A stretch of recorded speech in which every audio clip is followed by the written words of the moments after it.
Wildfires joined the heat wave in southern Europe, with blazes burning in Greece, Spain and Italy, forcing thousands to evacuate their homes. Fears of new global food price rises as Russia pulls out of the Black Sea grain deal. 2 people confirmed dead after an attack on a bridge linking Russia to Crimea. Moscow says Ukraine is to blame. The EU's summit with Latin America and Caribbean countries begins in Brussels as Europe looks to regain influence in the region. 4-year trial underway in Britain to determine whether a daffodil extract, when fed to cows, could reduce their methane emissions. Heat and fire in southern Europe, where some homes have been burned by the wave of wildfires that have hit several countries in the Mediterranean basin. In Greece, strong winds are hampering the work of firefighters who have had to attend to multiple fronts, south, east and west of Athens. 3 towns and a summer camp with more than 900 children have been evacuated. Police have arrested a man suspected of arson. In Spain, the fire that broke out on Saturday on the island of La Palma is gradually weakening, although it has still several active fronts. Authorities estimate that some 3,500 hectares and 20 buildings have been burnt. Most of the 4,000 people who were evacuated on Saturday have already returned to their homes. The heat wave and the risk of fires has also reached Italy, where thermometers could comfortably exceed 40 degrees these days. Police are investigating the origin of the fire that broke out Saturday night at Catania Airport. Authorities have suspended all flights until Wednesday. The last cargo ship carrying grain allowed to pass through the Black Sea under a UN-negotiated agreement set sail from Ukraine on Monday, ahead of Russia's withdrawal from the deal. Moscow announced its decision hours after 2 explosions knocked out the Kerch bridge linking Russia and Crimea. The UN Secretary General, who brokered the first agreement, said the move was a blow to people in need everywhere. Ultimately, participation in these agreements is a choice, but struggling people everywhere and developing countries don't have a choice. Hundreds of millions of people face hunger and consumers are confronting a global cost of living crisis, and they will pay the price. German Chancellor Olaf Scholz said Moscow's withdrawal from the deal sends a bad message. Es werden aber alle genau verstehen, was dahinter steht, nämlich im Prinzip eine Handlung, die sehr damit zu tun hat, dass Russland sich nicht verantwortlich fühlt für ein gutes Miteinander in der Welt. The grain agreement provided guarantees that ships wouldn't be attacked leaving Ukrainian ports, while a separate deal facilitated the movement of Russian food and fertilizer. An attack on Kerch Bridge, which links Russia with illegally annexed Crimea, has killed a man and a woman and injured their 14-year-old daughter. Moscow has blamed 2 Ukrainian maritime drones for the strike. Kyiv has not taken responsibility for the attack, but AFP is reporting that Ukraine's Secret Service said it was behind the strike, assisted by the country's navy. This marks the 2nd time the structure has been targeted in less than a year. Traffic along the bridge has since come to a standstill. Мы едем из Новоотрадного, у нас не было связи, мы ничего не знали. Потом мы поехали, и там стояли ДПС-машина. Нас повернули в другую сторону, и мы поэтому сюда поехали. Rail traffic resumed after a delay of 6 hours. The 3.2 billion euro bridge is a symbol of Russia's illegal occupation of Crimea and is crucial to Moscow's military operations in southern Ukraine.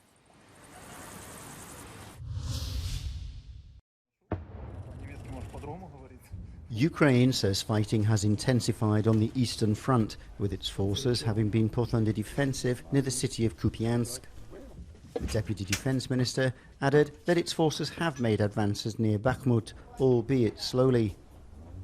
Against the backdrop of continued Russian shelling, which is destroying homes and schools, Japan has reconfirmed its unshakable support for Ukraine. Speaking on the sidelines of the G20 finance ministers meeting held in India, Japan's delegate confirmed that Russian-owned assets under the G7 supervision would not be transferred until Russia pays damages to Ukraine. Meanwhile, the Russian MOD has released images purportedly showing a Russian self-propelled system firing at Ukrainian positions. Vladimir Putin claims a counter-offensive aimed at recapturing territory is not succeeding, and that attempts to break through Russian defences have failed.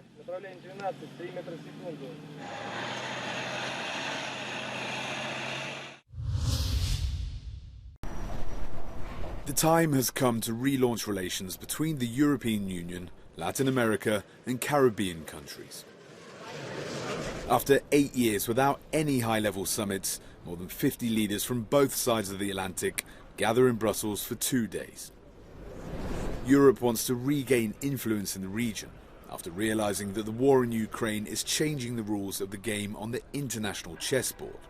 China has also been massively investing in the region. Since we were natural partners, we didn't pay enough attention.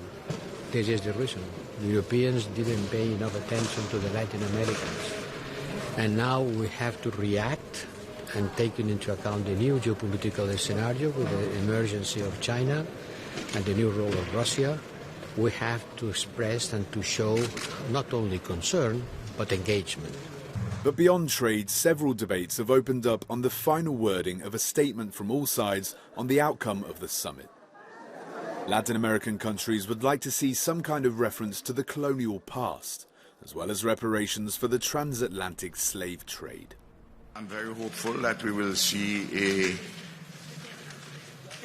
a paragraph in the declaration addressing the historical legacies of native genocide and the enslavement of African bodies, and something towards reparatory justice. There's also controversy over how to refer to the war in Ukraine. There's different views on both sides of the Atlantic, but also among Latin American countries. We want on both sides an ambitious text, and that's why there are some discussions still ongoing on the draft communiqué. On Ukraine, one thing is clear. A vast majority of the Latin American countries decided to condemn Russia, and this was translated in several votes in the General Assembly of the United Nations. During the United Nations vote, there were those that condemned the invasion, those that kept a more neutral stance, and those who aligned with Russia. Finding a common language that includes all these views will likely prove difficult.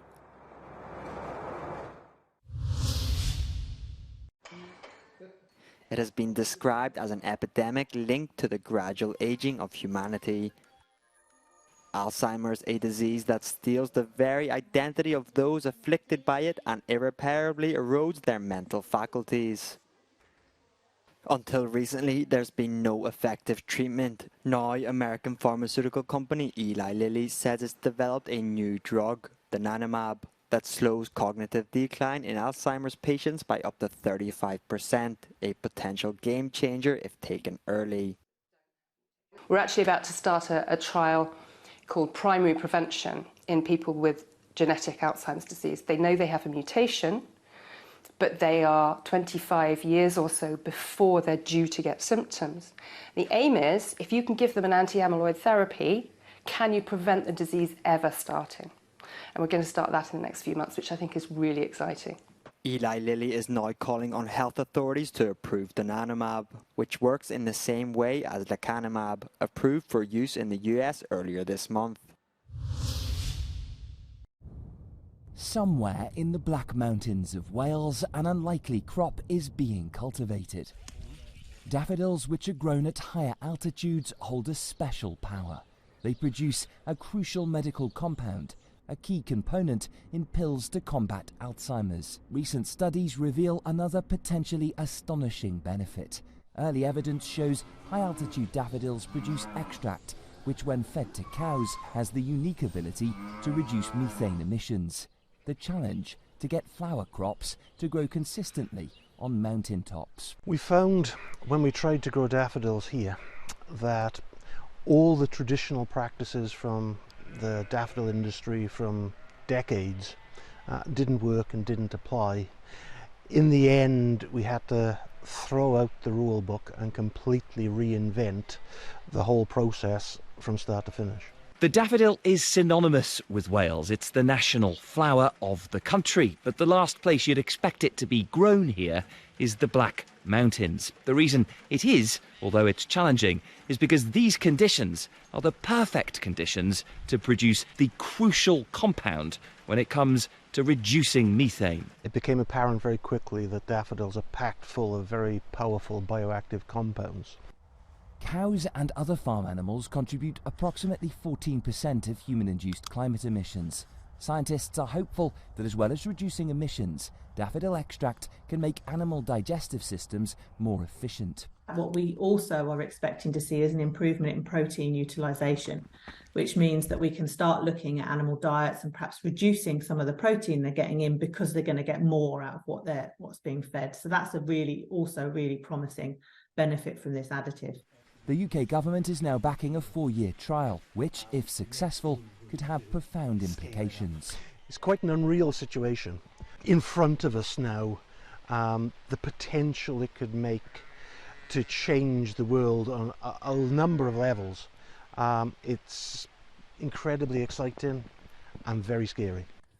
While not the only solution to climate change, this trial has the potential to reduce greenhouse gas emissions and help slow down the increasing global temperatures. Luke Hanrahan, Euronews, Wales.